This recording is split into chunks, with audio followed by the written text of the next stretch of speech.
Isn't Time magazine supposed to be a serious publication? I think it is, right?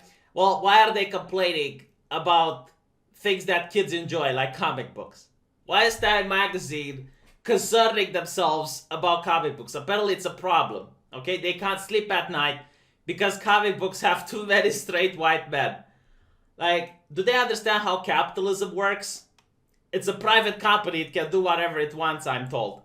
But you know what's funny? Like, you can create your own, like Time Magazine.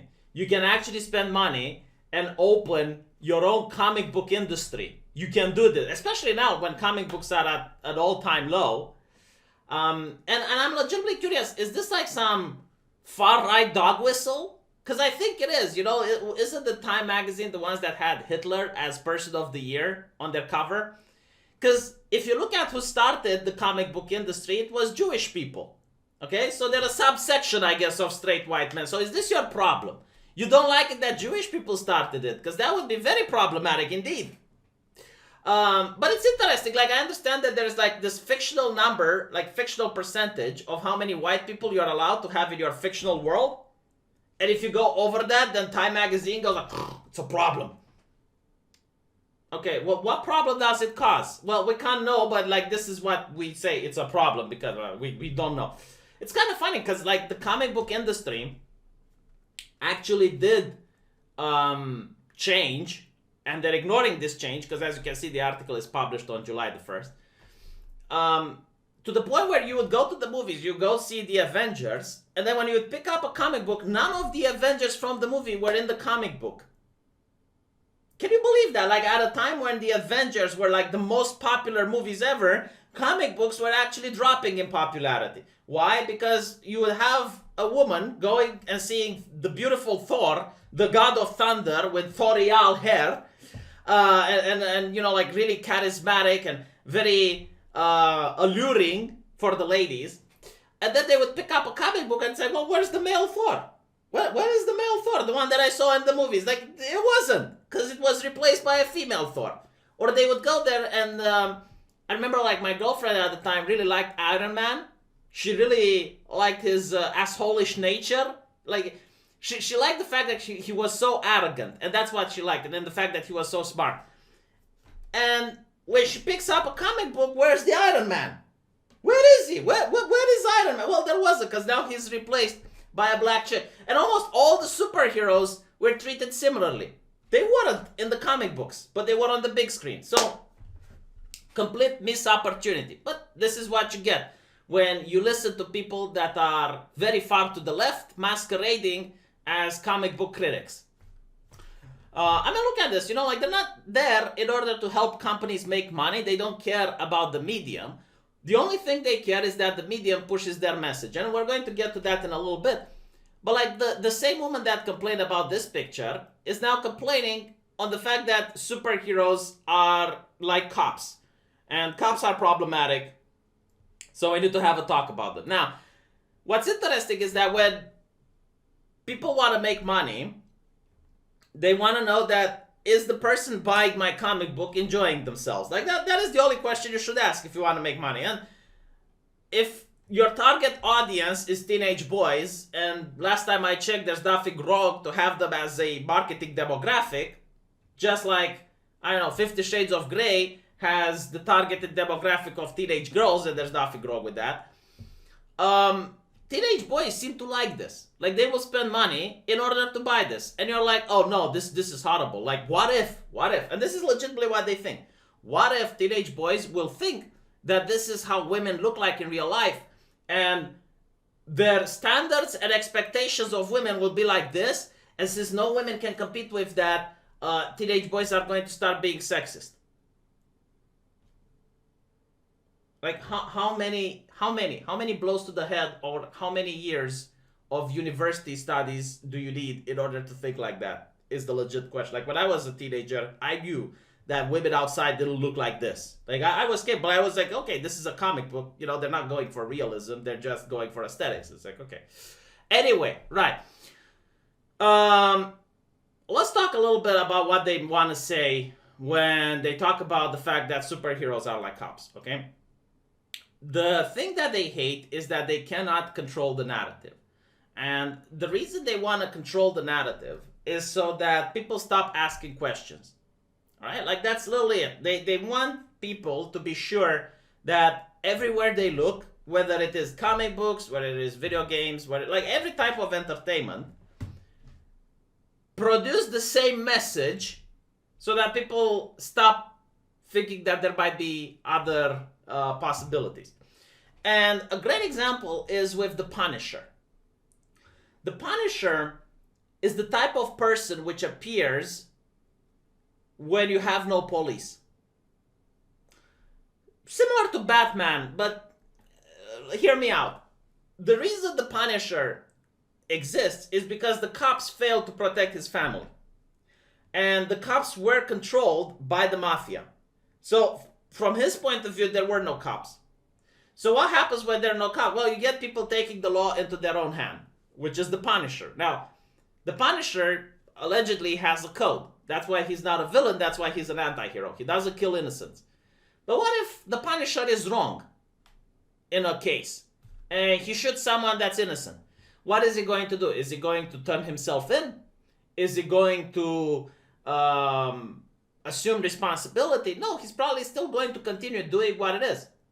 And it's the same with Batman if you think about it. Now, Batman doesn't kill people, right? That's his moral code. But other than that, he hurts people. He tortures people. He scares people. And what happens when he tortures or breaks the bones of someone that he thinks is guilty, but in reality is not? Is Batman going to pay compensation to that person? Is he going to face any sort of repercussions? What happens when Batman tries to scare someone that has a pre-existing heart condition? So he drops a criminal from the top of a building and then catches him in the last moment, and the criminal goes like and passes over. And this is why people like, what's her name? Let me see who made this. Dr. Mann doesn't like comic books because people start asking questions. It's like, well, without the cops, won't we have people like the Punisher? Won't we have people like Batman? And, you know, these are superheroes in a fictional setting, but it makes sense why they would exist. And unlike a fictional setting, in the real world, when someone like the Punisher ends up existing, people can get hurt that are innocent. When someone like Batman appears in the real world, people can get hurt that are innocent. So maybe it's good to have police. Maybe it's good to make sure that these people don't have a reason to take the law into their own hands. And the people from the far left, they despise this concept. They cannot have people questioning these things. So this is why they attack comic books, in order to make absolutely sure that the only message that you're getting is the type of message that they're wanting to promote. And the straight white men, I never understand it. It's just like it's not even true. Like at this point, if you go on Wikipedia and you look like for diverse superheroes, you're going to find massive, just utterly massive lists of diverse superheroes. As if it matters, you know? As if it matters. Like the idea that you can't put yourself into the shoes of a person of a different race. They're basically suggesting, and it's very racist that they're doing this, but they're suggesting that minorities cannot empathize with the majority. Like, unless you have an Asian superhero on the screen and you're Asian, you can't identify with a white guy or something like that, you know, which is absolutely ridiculous, considering that when I grew up, I really liked Jackie Chan and other movie stars that were into movies doing kung fu and stuff like that. I really like that, you know, and again, like, they're of a different race than me, but that didn't stop me from identifying with them. I really like Buffy Vampire Slayer, and she's a woman and I'm a man, so it didn't matter, you know, because when she would go through hardships or she would have an episode where bad things are happening, I would feel for her because she was a human being experiencing those hardships. So the idea that when they say diversity, what they really mean is multiracialism. And I just don't care about it. Like, if it's there, fine. If it's not there, it's still fine. But they're obsessed with it. They're obsessed. And they're making this argument that if you'd have like a black Superman, more black people would buy it. It's such a stupid argument, you know? Because I don't think it's true. Like, there is no study to actually show this. That I have yet to see a single study that if you change the color of a superhero, you get more people buying it. And not to mention, like, if it was true, let's assume that we live in a parallel universe where people buy comic books that have the exact same race and gender as them. Well, in a majority white country then, if you were to make Superman black, wouldn't that mean that black people would buy it, but like white people wouldn't? Because they can't identify with this Superman anymore? How does this work? It makes no sense, because there was never a dialogue. There was never a conversation. This was imposed top down on people. And not to mention, like, I really hate Superman, by the way. Full disclosure. I hate Superman. It's such a dumb story. I don't like it. I don't like it. It's like, Superman can beat everyone. Like, he is so powerful. Like, even the writer of Superman said, Superman is as powerful as he needs to be.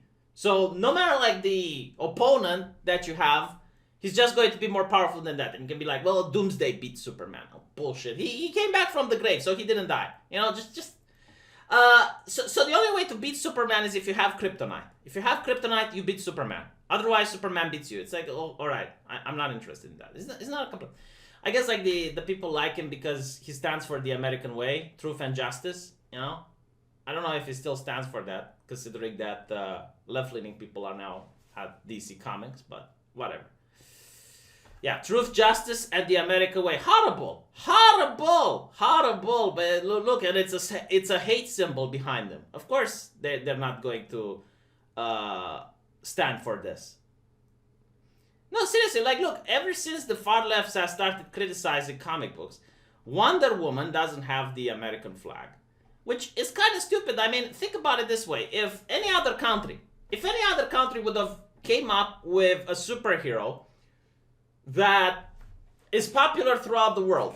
So let's say China would have created a character, a superhero, that is now is very popular even in America.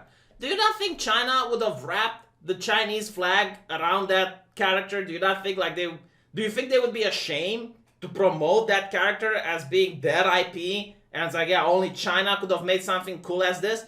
Why can't America do it? Why is it not okay when Americans do it? Same with Superman, you know, it's like, oh, well, the American way. Yeah, I've read a lot of Superman comics in my life. And towards the end of it, when all of this change happened, they never said the American way, and they tried their best not to have, like, American flags in the comic and stuff like that. And it's like, why? Like, be proud of it. You're an American, right? Be fucking proud of your accomplishment. It goes to show that anyone, and by the way, like, the people that made Superman weren't the richest people. You know, when they started off, they weren't like a big corporation, a multi-billion-dollar corporation. They were like little guys, and that's whatever. Let me know what you think, and I'll see you guys in the comment section.